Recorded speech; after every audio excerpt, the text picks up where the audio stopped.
بسم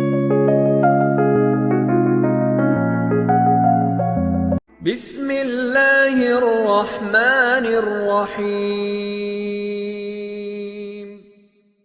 رسول اللہ صلی اللہ علیہ وآلہ وسلم کی عادت تھی کہ صبح کی نماز پڑھ کر جائے نماز پر ہی سورج نکلنے تک بیٹھے رہتے۔ کبھی تو حاضرین اپنے حالات اور زمانہ جاہلیت کی باتیں سناتے، اور کبھی رسول اللہ صلی اللہ علیہ وآلہ وسلم خود لوگوں سے پوچھا کرتے کہ اگر تم میں سے کسی نے کوئی خواب دیکھا ہے تو بیان کرے۔ اس پر اگر کسی نے کوئی خواب دیکھا ہوتا تو وہ آپ صلی اللہ علیہ وآلہ وسلم کو سناتا، اور آپ صلی اللہ علیہ وآلہ وسلم اس کی تعبیر فرماتے۔ ایک دن آپ نے اسی طرح پوچھا، صحابہ نے عرض کیا کہ آج ہم نے کوئی خواب نہیں دیکھا۔ آپ نے فرمایا، آج میں نے ایک عجیب خواب دیکھا ہے، وہ یہ کہ میرے پاس دو آدمی آئے اور مجھے ایک جگہ لے گئے۔ وہاں میں نے دیکھا ایک شخص بیٹھا ہے اور دوسرا کھڑا ہے۔ جو کھڑا ہے اس کے ہاتھ میں لوہے کی ایک سیخ ہے، وہ اس سیخ کو بیٹھے ہوئے آدمی کے جبڑے میں اس زور سے گھسیٹتا ہے کہ اس کی گدی تک پہنچ جاتی ہے، پھر نکال کر دوسرے جبڑے کی طرف یہی عمل کرتا ہے اور برابر اسی طرح عذاب دیے جاتا ہے۔ میں نے پوچھا یہ کیا ہے؟ تو ان دونوں نے بیان کیا کہ یہ ایسے آدمی ہے جو جھوٹی باتیں مشہور کیا کرتا تھا، اور ہوتے ہوتے اس کی باتیں دنیا بھر میں مشہور ہو جاتی تھیں، اور یہ اس کی سزا ہے۔ پھر آگے چلے تو دیکھا کہ ایک شخص چت لیٹا ہے اور دوسرا آدمی اس کے سرانے پتھر لیے کھڑا ہے اور زور سے اس کے سر پر پتھر مارتا ہے۔ جب پتھر لڑک کر پرے جا پڑتا ہے تو وہ مارنے والا پھر اسے اٹھا کر لاتا ہے، اور جب تک وہ آئے اس شخص کے سر کا زخم اچھا ہو جاتا ہے۔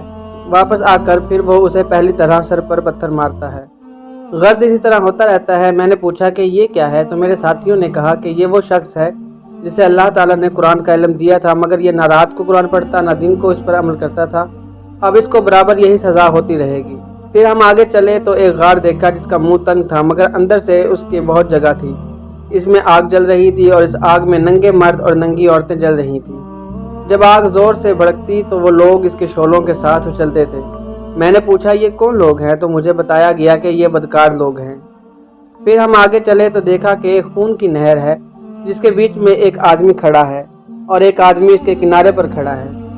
کنارے والا آدمی کے پاس بہت سے پتھر رکھے تھے۔ جب اندر والا آدمی باہر نکلنا چاہتا تو باہر والا پتھر کھینچ کر اس کے منہ پر مارتا، جس سے وہ پھر بیچ میں جا پڑتا۔ میں نے پوچھا یہ کیا ہے؟ جواب ملا کہ یہ سود کھانے والا شخص ہے۔ پھر ہم آگے گئے تو ایک نہایت سرسبز باغ میں پہنچے۔ اس میں ایک بڑا بھاری درخت تھا اور اس درخت کی جڑ میں ایک بزرگ بیٹھے تھے۔ ان کے گرد بہت سے بچے بھی تھے، اور درخت کے پاس ہی بیٹھا ہوا ایک اور شخص آگ دہکا رہا تھا۔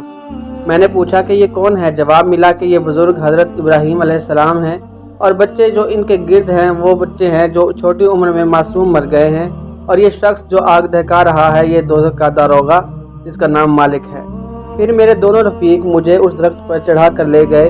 اوپر جا کر میں نے ایک گھر دیکھا، وہ مجھے اندر لے گئے۔ وہاں بہت سے جوان مرد اور عورتیں اور بچے تھے۔